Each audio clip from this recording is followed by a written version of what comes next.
Welcome welcome welcome, स्वागत है आपका एक और नई वीडियो में।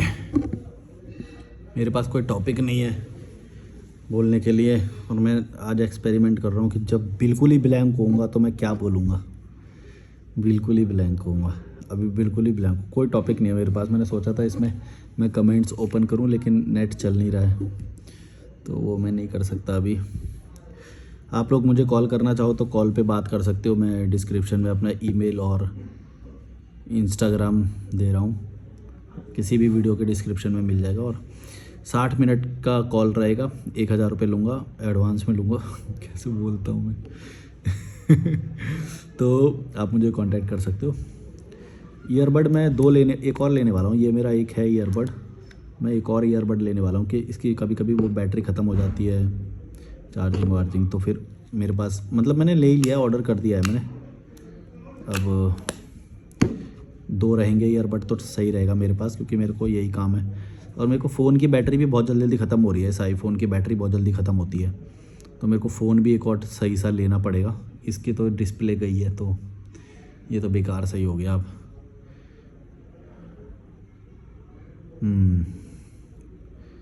मैं जो आज मिस कर रहा था ना, मैं एक वो वाला बात बताता हूँ कि मैं ना अक्टूबर नवंबर दिसंबर जनवरी फरवरी ये था मैं ऋषिकेश में। मेरा बहुत ही अच्छा समय था वो, बहुत कुछ मैंने सीखा वहाँ पे, लॉन्ग टाइम रहा, जिम किया मैंने वहाँ पे और गंगा घाट वॉक करता था। बहुत अच्छा समय था मेरा। मतलब एक समय तो ऐसा था जिसमें मैं पर डे के 120 रुपये पे कर रहा था। 120 रुपये हॉस्टल में, 4 बंक बेड थे उसमें, 4 एक रूम में 4 बंक बेड। फिर 150 भी पे करे हैं मैंने, मैक्सिमम 170 तक मैंने पे किया है, नहीं 200 भी पे किया है एक दो बार, तो 200 रुपये पर डे। लेकिन अभी ये जो यात्राएं चालू हो गई हैं ऋषिकेश में ना, मैं ऑनलाइन रेट देख रहा था हॉस्टल के, 285 या ऐसे, मतलब 300 के अंडर में मिल जा रहा है, 300 के आसपास मिल रहा है हॉस्टल अभी। तो ये भीड़ की वजह से हो रहा है। वैसे फॉरेनर्स का क्राउड वहाँ से अभी नहीं है, मेरे को पता चल गया। वहाँ पे फॉरेनर्स बिल्कुल जा चुके हैं वहाँ पे, गर्मी की वजह से। तो कुछ तो धर्मकोट चले गए हैं, कुछ कसौल चले गए हैं, ठंडी जगहों पे चले जाते हैं वहाँ से। फिर अभी यहाँ पे विंटर्स आएगा तो फिर से ऋषिकेश में वो वाला क्राउड बढ़ जाएगा। और जब वो वाला क्राउड रहता है ना भाई, तभी क्लास रहती है। तपोवन में, ऋषिकेश में भी नहीं, ऋषिकेश इज़ डिफरेंट। ऋषिकेश इधर वाला एरिया है, तपोवन उधर वाला एरिया है, जहाँ पे थोड़ी क्लास वाले लोग आते हैं। और जो थोड़े लो क्लास के लोग आते हैं वो इधर राम झूला, जानकी झूला इधर रहते हैं, वो आश्रम वगैरह में और ऐसे। और जो थोड़ी क्लास वाले लोग हैं वो अपर तपोवन में मिलेंगे तुमको, महीना महीना रह जाते हैं, योगा के लिए आते हैं वो लोग, विंटर्स में आते हैं ज़्यादा। तो वो जब रहते हैं तो अलग ही मेंटेनेंस रहता है। और अभी जो है इतना भीड़ रहता है, अभी यात्राएं भी चालू हैं सब जगह की, केदारनाथ, 4 धाम यात्राएं, गाड़ियां इतनी ज़्यादा हैं और मिसमैनेजमेंट बहुत सारा है। मैं तुमको केदारनाथ यात्रा के बारे में एक्सपीरियंस बताऊं अपना यार, पर वही हो जाएगा, लोग ना गलत तरीके से लेते हैं, पर मैं फिर भी बोल देता हूँ कि अगर कोई ना ले तो। पर ना वहाँ का मिसमैनेजमेंट बहुत है, मतलब वहाँ का मिसमैनेजमेंट नहीं बोलेंगे, मतलब लोगों का बवंडर, मतलब भीड़ इतनी ज़्यादा आ गई है कि प्रशासन भी कैसे संभालेगा। तो ना वहाँ पे तो तुमको ना वॉशरूम की सुविधाएं मिलेंगी, रेट्स बहुत ज़्यादा हाई मिलेंगे चीज़ों के, और बाहर सोना पड़ सकता है तुम्हें, इसलिए भी रेडी रहना। और शौचालय भी ना मिलेगा, ऐसा भी रेडी रहना। मतलब बहुत ज़्यादा ही वो है। जब लोग उतर रहे होते हैं ना, मैं पता क्या एक चीज़ मानता हूँ, किसी भी चीज़ का तुम्हें रिव्यू चेक करना हो ना कि वो जगह कैसी है, जब वो लोग वापस आ रहे हो तब उनका चेहरा देखना कि वो उसमें खुशी थी, सेटिस्फेक्शन था या क्या था। जब वहाँ से उतर रहे होते हैं ना, एकदम भाई बुरा हाल होता है उनका, क्योंकि लाइन में लगना पड़ता है दर्शन के लिए, बहुत लंबी लंबी लाइन। और खाना पीना भी मतलब ऐसे ही कोई ज़्यादा वो नहीं है। और फिर बेसिक सुविधाओं के लिए भी तुम्हें प्रीमियम प्राइस पे करना पड़ता है। और 20 रुपये की पानी की बोतल 80 रुपये की मिलेगी तुम्हें, ऐसी मतलब बहुत सारी चीज़ें हैं। मैं ये सब नहीं बोल रहा कि, पता है इसमें कोई गलत नहीं है। गलत ये है कि भाई तुम भीड़ हो एक तरह से, एक ही टाइम पे सारे लोग जा रहे हो, ये सब होता है। तो अगर तुम इन सब चीज़ों के लिए रेडी हो तो ऐसी जगहों पे आप लोग जा सकते हो। मेरे को पर्सनली पसंद नहीं है ऐसी भीड़ या फिर कॉस्ट जितनी है उससे ज़्यादा पे करना, क्योंकि मैं बजट ट्रैवलर हूँ, मेरे को पैसे का बहुत देखना पड़ता है। क्योंकि मैं लॉन्ग टर्म रुकता हूँ, कहीं पे भी जाता हूँ, मेरे को पैसे खर्च करने होते हैं, मेरा कोई घर नहीं है। हालांकि फिर भी मेरा पैसा तो तुम लोगों से कम ही खर्च होता है, क्योंकि तुम लोगों का तो घर में भी देना पड़ता है, तो मैं यात्रा में भी देना पड़ता है। मैं यात्रा में देता हूँ पर मेरा कोई घर का खर्चा नहीं है। और तो तुम तो दो धारी तलवार पे हो, तुम्हें ईएमआई पे करनी पड़ती है, तुम्हें हेल्थ इंश्योरेंस पे करना पड़ता है, बिल पे करने पड़ते हैं। इसमें हमको कोई बिल पे नहीं करने होते। पानी का बिल, बिजली का बिल, गैस का बिल, नौकरों का बिल, ड्राइवर का बिल, ये सब हमको नहीं पे करने पड़ते।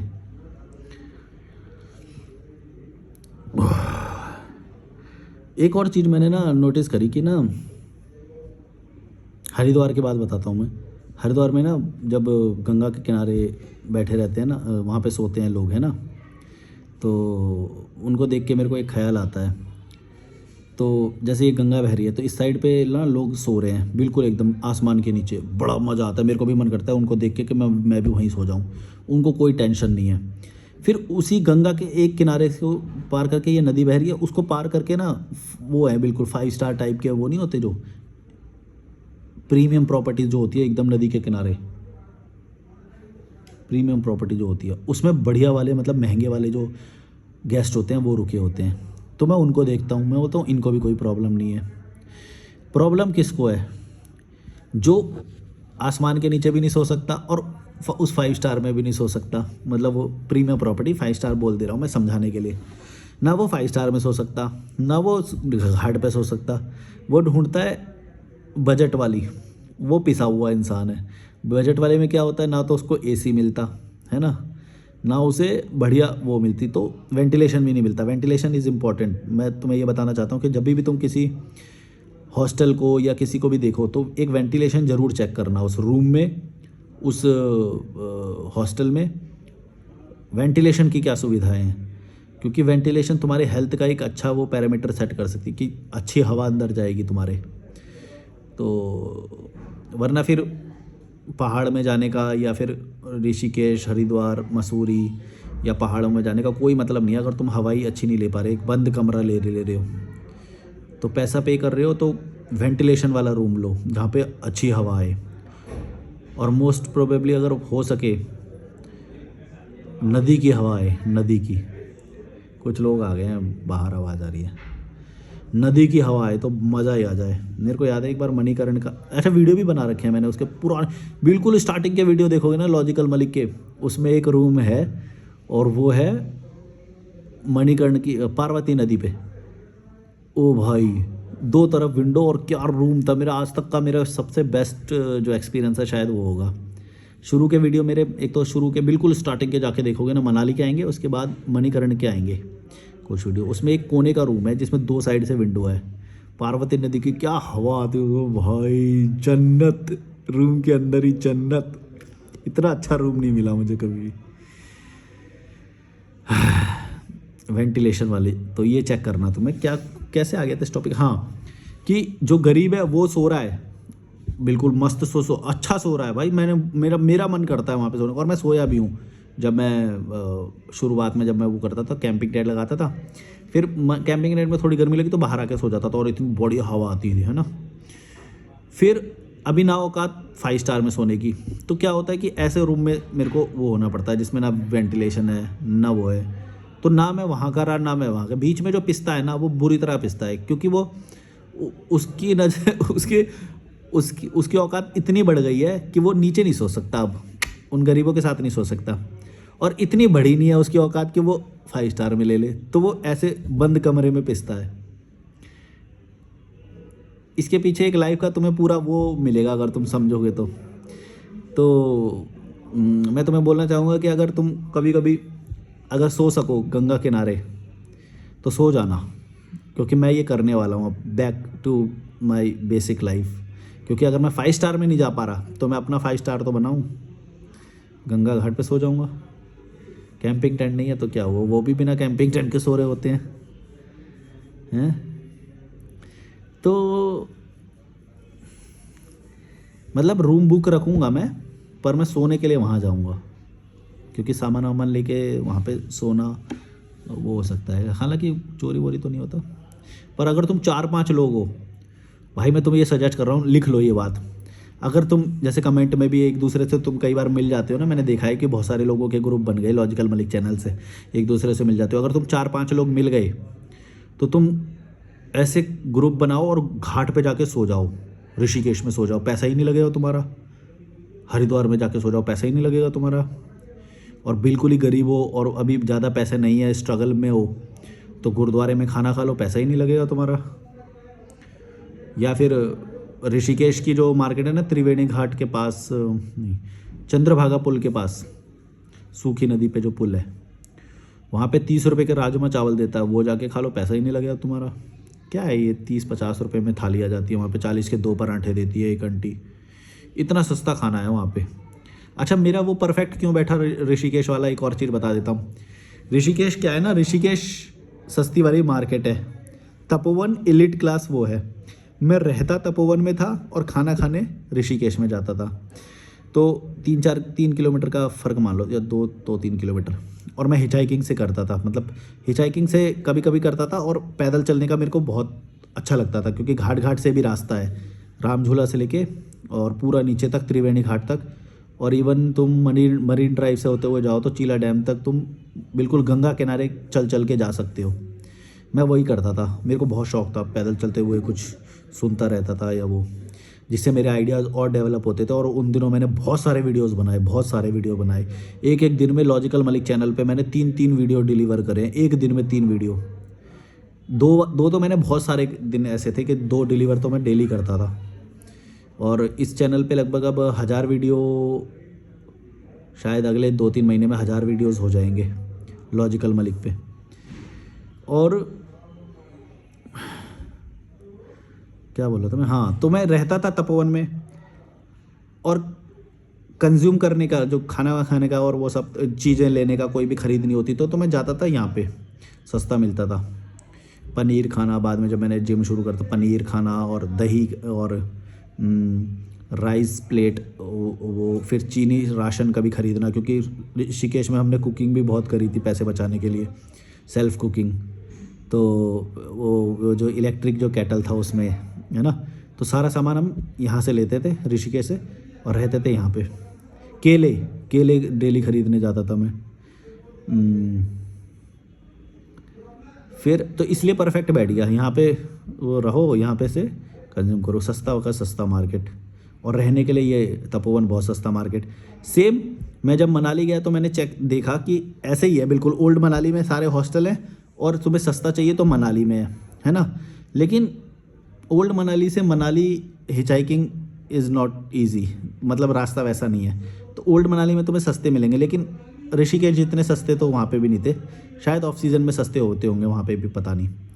तो मनाली इसीलिए मुझे ज़्यादा जचा नहीं, मतलब मनाली खाने के ज़्यादा ऑप्शन नहीं थे। ऋषिकेश में खाने के बहुत सारे ऑप्शन थे भाई, तुम्हें कुछ भी खाना हो। फिर मनाली में मैंने ज़्यादा पराठे ही खाए थे। मॉल रोड के ठीक पीछे एक वो है, 2-3 वो है, तो वो गोभी के पराठे, आलू के पराठे ऐसे लगाते थे, तो ज़्यादा मैं वही खाता था। दिखा नहीं पाया मैं, सोचा था मैं वहाँ से ज़्यादा वीडियो बनाऊँगा, पर मैं गाँव दिखाया था एक मनाली का। तो वहाँ पे 50 रुपये का गोभी का पराठा, 50 रुपये का आलू प्याज का पराठा, ऐसे था। तो एक तरह से मतलब 1 मील तुम्हारा पड़ गया 100 रुपये का। और अगर उसमें बटर जोड़ दोगे तो 120 रुपये का बटर। तो ये खर्चा पड़ रहा था मेरा मनाली में, 120 रुपये का एक मील, यानी कि 3 मील मान लो, तो 120 240, 280 रुपये के करीब मान लो खर्चा होगा। 280 नहीं, पूरा 300 मान लो यार, चाय वाय भी पियेंगे तो। वो खर्चा हो रहा था मनाली में खाने पीने का, और 200 रुपये स्टे का, यानी 500 रुपये पर डे का खर्चा पड़ रहा था। वो भी जब सीज़न चढ़ा ही नहीं था ज़्यादा, तो मेरे को ज़्यादा जचा नहीं मनाली। फिर मैंने देखा कि इस मुकाबले मेरे को जो मेरा ऋषिकेश में समय था वो बहुत अच्छा था मेरा। मैं पर्सनल एक्सपीरियंस बता रहा हूँ, इसमें कोई इंटेलेक्चुअल वाली बातें नहीं कर रहा हूँ मैं ये सब, ठीक है। वैसे लॉजिकल मलिक पे मैं ज़्यादा वो वाली बातें करने की कोशिश करता हूँ जिसमें तुम्हें कुछ लर्निंग मिले और वो सब, पर मेरे पास आज कोई टॉपिक नहीं है। और मैं सोचता हूँ कभी कभी दिल की बात भी करूँ मैं, तो ये मेरे दिल की बात है कि जो मेरे वो 4-5 महीने थे, ऐसा नहीं होता जैसे याद आता है कि यार वो फेज़ था, जैसे कॉलेज का फेज़ था पहले पीछे कि भाई निकल। तो अभी मैं कुछ दिन पहले गया था, 3-4 दिन हो गए, तो ऋषिकेश घूमने गया था मैं। और वही सारी चीज़ें देख रहा था, वही दुकानें, वही लोग, चेहरे, वो साईं घाट, वो नॉस्टैल्जिक फील हो रहा था मुझे। क्या समय बिताया था विंटर्स हमने वहाँ पे। और अभी यात्राएं चालू हो गई, एकदम भीड़ भीड़ सी थी और धूप भी, तो फिर अच्छा नहीं लग रहा था। और जब मैं वहाँ पे था तो धूप भी अच्छी लगती थी। मैं डेली कॉफ़ी बनाता था, दूध लेके आता था वहाँ से। बड़ा मज़ा आया मेरे को, वो वाला समय बहुत अच्छा था मेरा। पर इस बार मैंने सोचा है कि मैं भी इस बार विंटर्स में मैं ऋषिकेश में जाऊं या फिर मैं और जगह भी एक्सप्लोर करूं, जैसे कि उदयपुर। मैंने सोचा था कि उदयपुर जाऊंगा, या विंटर्स में गोवा या साउथ साउथ इंडिया, ऐसा सोचा था मैंने। क्योंकि ट्रैवल करने के लिए बेस्ट मैं मानता हूँ ना, विंटर सबसे अच्छा है, सबसे अच्छा है। तुम इंडिया के ज़्यादातर हिस्से ट्रैवल कर सकते हो। अपर हिमाचल नहीं कर सकते और अपर उत्तराखंड भी नहीं करना चाहिए, पर नीचे नीचे कितने सारे ऑप्शन बढ़ जाते हैं विंटर्स में यार। तुम राजस्थान ट्रैवल कर सकते हो, हैं, उदयपुर बहुत ही सुंदर, बहुत ही सुंदर। जोधपुर जा सकते हो, जैसलमेर जा सकते हो। मतलब ये वैसी रेगुलर वाली नहीं है, जैसे ऋषिकेश में लंबा रुक सकते हैं। गोवा, गोवा में लंबा रुक सकते हैं। गोवा मेरा इस बार रुकने का मन है, तो सोच रहा हूँ ऋषिकेश स्किप करके गोवा जाऊँ क्या। पर ऋषिकेश का तो मज़ा ही नहीं आएगा ना, पता नहीं। और मैं थोड़ा हेल्थ पे भी ध्यान दे रहा हूँ, तो गोवा में जिम मिल जाएगा शायद। इस बार तो मैं अभी पहले तो 2 महीने तो मैं सोच रहा हूँ लग के एकदम जिम करूँगा और फिर ऋषिकेश जाऊँगा।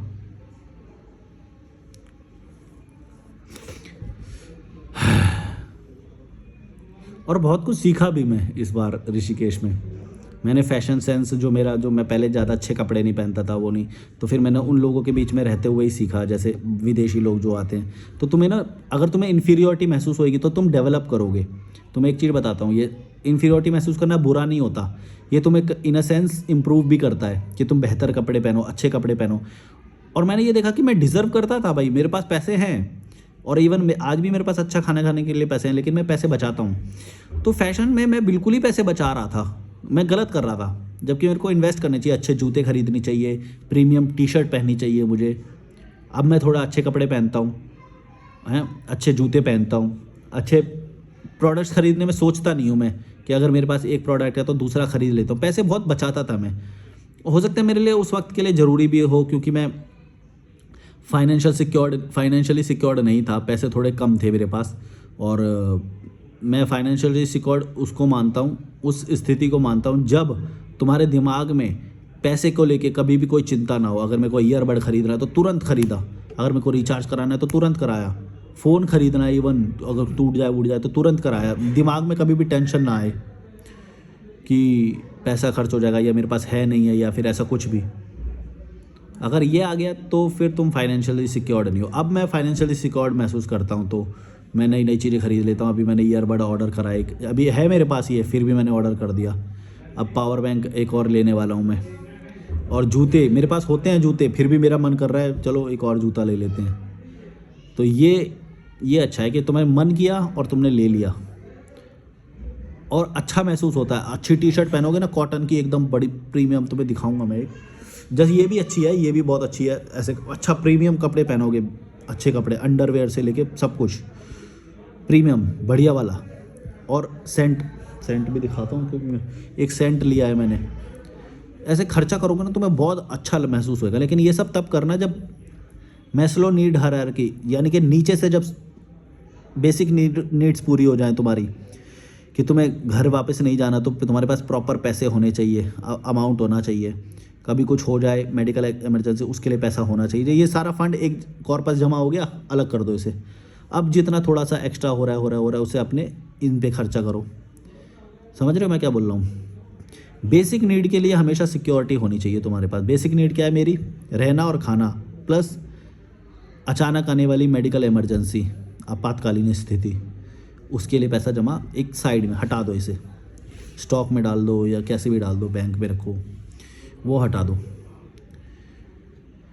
उस पैसे को किसी के भी लिए सेक्रीफाइस मत करो। घर वाले होंगे तुम्हें ना इमोशनल ब्लैकमेल करेंगे, घर में पैसे दो, घर में पैसे दो, इवन मैंने तो अभी कोई रिपोर्ट पढ़ी, पता नहीं, उसमें बोलते कि कुछ बच्चों को ऐसे भी बोला गया है कि हमने तुम्हें पाला बड़ा किया, अब तुम हमारे पैसे लौटाओ। लिटरली ये वर्ड्स कि भाई पैसे लौटाओ। अरे भाई तुमने पाला बड़ा किया, ये तो तुमने अपने स्वार्थ के लिए किया ना। बच्चे से कैसे ये एक्सपेक्ट कर सकते हो कि वो तुम्हें पैसे लौटाएगा उस चीज़ के लिए? नहीं, कोई बच्चा ये लायबल नहीं है। तुम ये कभी भी गिल्ट लेके मत बैठना भाई। जो भी लोग देख रहे हो, मैं तुम्हें बता रहा हूँ, किसी को भी पालना, किसी को भी हेल्प करना, ये तुम्हारे दायित्व तो नहीं है। ये तुम्हारी मर्जी ज़रूर हो सकती है, तुम अपनी मर्जी से करना चाहते हो तो करो, तुम्हारी कैपेसिटी में है, तुम कर सकते हो, तो तुम्हारी इच्छा है तो तुम करो। लेकिन तुम्हारी लायबिलिटी नहीं है किसी को भी पालना या वो करना। इस धरती पे किसी की भी कोई लायबिलिटी नहीं है। हाँ, लेकिन अगर तुम्हें बाप की प्रॉपर्टी चाहिए, लालच है, फिर तुम उसकी ज़बरदस्ती सेवा करे जा रहे हो कि भाई मरेगा तो मेरे को प्रॉपर्टी दे के जाएगा, भाई मरेगा तो प्रॉपर्टी दे के जाएगा। ऐसे कर रहे हो तो तुम वो कर रहे हो तो करो, वो भी एक वो लालच है, मतलब वो भी एक तरीका है। हो सकता है तुम आज 1 लाख रुपए खर्चा करके अपने बाप के ऊपर और 1 करोड़ की प्रॉपर्टी तुम्हें मिल जाए, ये भी एक वो है। लेकिन है सब स्वार्थी है। आज़ादी नहीं देगा ये तुम्हें बांध के रखेगा। मेरे को जब ये चीज़ समझ में आई, मैं तो बोला कि भाई ना मेरे को पैसा देना, ना मेरे को प्रॉपर्टी लेना, मैं जीऊँगा अपनी लाइफ। और इसमें जो सुकून है ना भाई, किसी का फ़ोन नहीं उठाना, किसी की ज़बरदस्ती तुम्हें इज्जत नहीं करनी है, किसी की तुम्हें जी हुजूरी नहीं करनी, किसी से तुमको कोई लेना देना नहीं है। अपना देखो भाई, अपना देखो, सबसे बेस्ट है ये। और ये कोई सेल्फिशनेस नहीं है, ये मत सोचना सेल्फिशनेस है। और है भी तो अच्छी वाली है, सेल्फिशनेस होनी चाहिए ऐसी वाली, क्योंकि ये दूसरों को भी आज़ाद करती है, तुमको भी आज़ाद करती है, तुमको भी ग्रोथ देती है, दूसरों को भी ग्रोथ देती है। क्योंकि जब आइडियोलॉजी मिलती ही नहीं है तो क्लैश होएंगे, डेली के डेली क्लैश होएगा। तुम भी वैसे बैठोगे दुख में और उनको भी दुखी रखोगे, क्योंकि आइडियोलॉजी मिलेगी नहीं। तुम्हारा अगर IQ बहुत ज़्यादा होगा ना, एक बात याद रखना भड़वों, तुम्हारा अगर IQ बहुत ज़्यादा है तो तुम एवरेज के साथ नहीं रह पाओगे, ये समझ लो। और रहोगे तो बहुत ज़्यादा ही कॉम्प्रोमाइज़ करोगे, बहुत ज़्यादा दिमाग में बार बार टेंशन आएगा। तो इसलिए पहले अपने IQ को समझो। IQ, EQ, ये सारे अपने समझो, इमोशनल क्वोशंट और इंटेलिजेंस क्वोशंट। ये अगर तुम्हारा मिसमैच हो रहा है, तुम उस व्यक्ति के साथ नहीं रह सकते, चाहे वो तुम्हारे माँ बाप हो, चाहे वो पत्नी हो, चाहे पति हो, भाई बहन हो, बच्चे हों, कोई भी हो। ये तुम्हारा मिलना बहुत ज़रूरी है। और नहीं मिलना ना तो सेपरेट रहो। और अगर 50% मिल रहा है तो 50% सेपरेट रहो, थोड़ा थोड़ा मिलो। चिपके जो है ज़रूरी नहीं है। तो भारत में चिपके हगेंगे भी, मूतेंगे भी, एक साथ मूतेंगे भाई भाई, चोट।